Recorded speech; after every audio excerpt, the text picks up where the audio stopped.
What's up, guys? UFC Fight Night in Vancouver happening this Saturday, a little bit earlier than usual. The card is actually pretty decent for a fight night. I mean, the main event is great. Co-main event's a bit interesting. You got a lot of light heavyweights and middleweights on this card. And something I noticed about this card is almost all of these matchups are extremely close. Nearly pick'em fights for every single one. But we're going to start with that fight, Misha Cirkunov versus Jimmy Crute. Now, these two fighters are actually very similar in their approach. Great submission artists, great grapplers, not the most savvy strikers, but they do throw the basics, right? Round kicks, jab, no real big combinations. Cirkunov will sometimes blitz, like we saw when he got knocked out by Volkan Oezdemir. But other than that, these guys like to just stay on the outside, make it pretty slow pace at first, find their kicks, and then eventually find their punches, and eventually get it to the ground. So they kind of work from the outside in throughout the progression of the fight. And I will go and say I think Jimmy Crute does have more power. He has a little bit more ferocity in his striking, and combining that with Cirkunov's questionable chin, and it is a light heavyweight fight, this fight can end at any moment if Crute connects cleanly. I think Cirkunov's best path to win this fight is try to get to the ground, even though it's going to be very risky there as well, as Crute is no slouch on the ground, and he actually attempts about twice the submissions Misha Cirkunov does.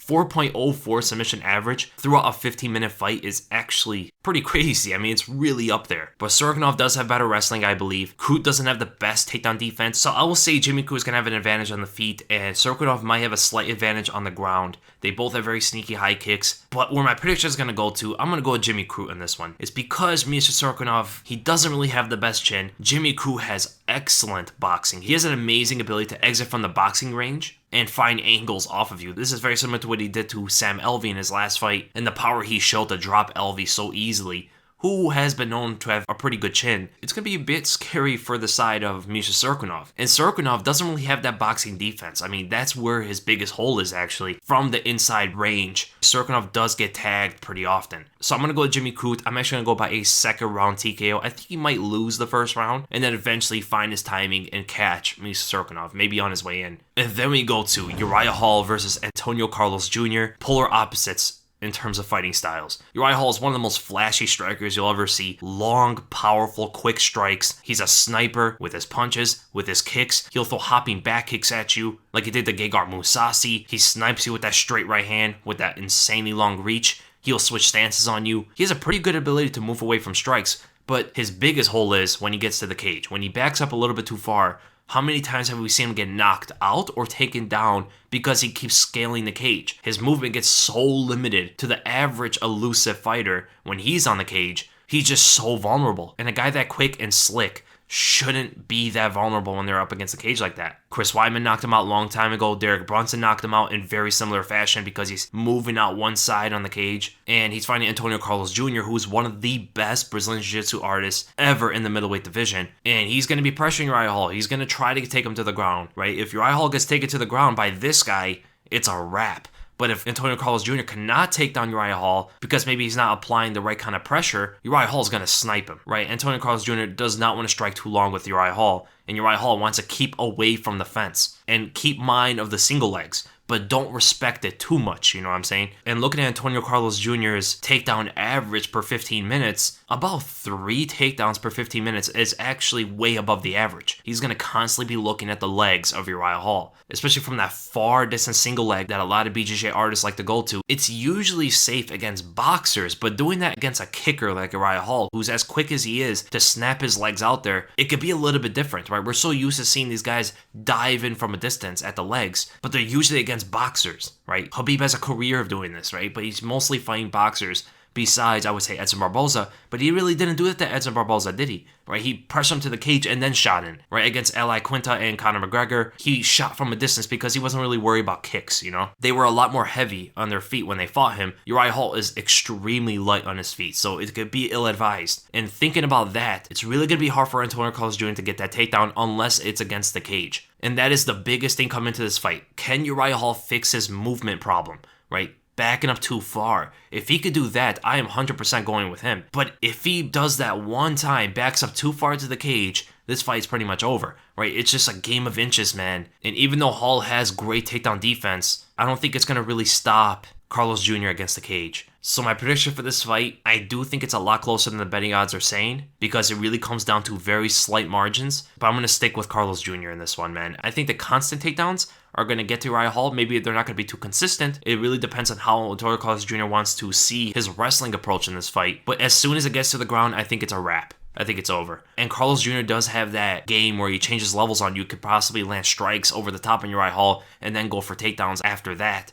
Right, he does have some opportunities on the feet where I don't think Uriah Hall has any opportunity on the ground. So I'm going to go with Antonio Carlos Jr. I'm going to go about a third round submission. I think Hall might be a little bit too defensive and just try to counter a lot. And that might be his undoing as he gets closer and closer to the cage as the fight goes on. And then we go to the co-main event. Glover Teixeira versus Nikita Krylov. The old versus the new. Glover seems to be on his way out of the sport. Nikita Krylov is finally reaching his peak, finally reaching his prime. He's only 27 years old, and I feel like I've been watching this guy for like 20 years already, you know? 32 fights already. He's only 27 years old. You know, he's had many fights in the UFC, and I think that growth spurt has finally taken place. Now, both these guys are great grapplers. I would say Glover Teixeira is going to have an advantage there. He's a little bit more fundamentally sound when it comes to wrestling, when it comes to Brazilian Jiu-Jitsu, when it comes to establishing position, where Nikita Krylov is that squirmy, risky submission artist, you know, constantly going for submissions, 2.14 submission average per 15 minutes. Again, that's pretty high up there, man. It's way more than Glover's. And Glover is known for his Brazilian Jiu-Jitsu, but Nikita Krylov also has 58% of his wins by submission, compared to Glover's 28%. That just tells you how much he goes for submissions. And because of that, because of his risky style on the ground, he's been submitted 5 times. Where Glover has never been submitted in his entire career. And even with age, when it comes to Brazilian Jiu-Jitsu, skill trumps pretty much everything. The technique and the years of strength you build for Brazilian Jiu-Jitsu. It's not a fast-paced sport, right? Glover is not going to be out of touch. He's not going to be old when it comes to the grappling. I think he might even dominate Nikita Krylov if it gets to the ground. The striking is where Glover is really slowing down. This is where Krylov completely takes over. He is one of the best kickers in the light heavyweight division. One of the best kickers in the higher weight classes, period. I mean, his Kyokushin karate is really high level, man. Great round kicks, great spinning kicks at every given moment. It keeps him very elusive on the feet, which gets him away from takedowns. I think he's even a better boxer than Glover Teixeira, which is where Glover really wants the fight to take place when it comes to the feet. I think in this fight, knowing how many times Krylov has been submitted, I think Teixeira is going to keep attempting takedowns, try to get it to the ground,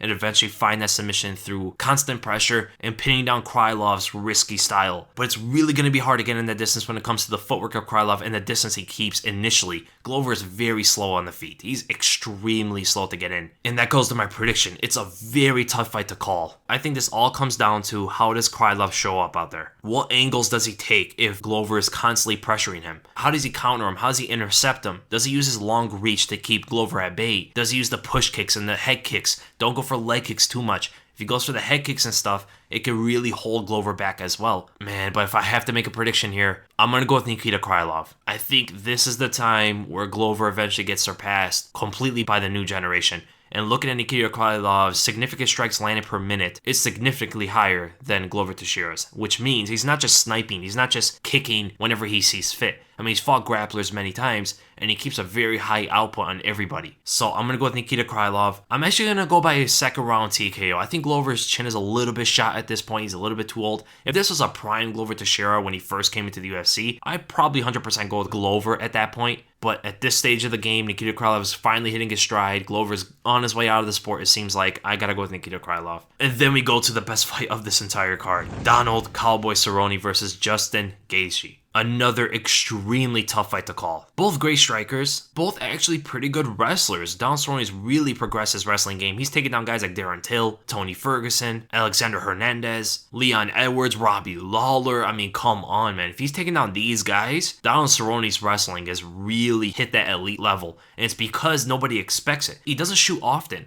but when he shoots, the timing is impeccable. They're really worried about his kicks and his distance work. But that wrestling is from a very close range, and he's usually countering opponents with it. Will it get on Justin Gaethje? I don't think so, man. Justin Gaethje is way too high level of a wrestler. Gaethje has been taken down before, but never held down and always springs up back to his feet every single time, even if he gets caught off guard like he did against Eddie Alvarez. So I expect this fight to be pretty much a striking match. If Donald Cerrone attempts a takedown, there's going to be fireworks that are going to hit right after that. Justin Gaethje is either going to try to counter him on his way out, or Cerrone's going to keep that clinch, right? If he shoots in and works his way to the tie plum, now it spells trouble for Justin Gaethje. I think the tie plum is where the biggest discrepancy in skill is.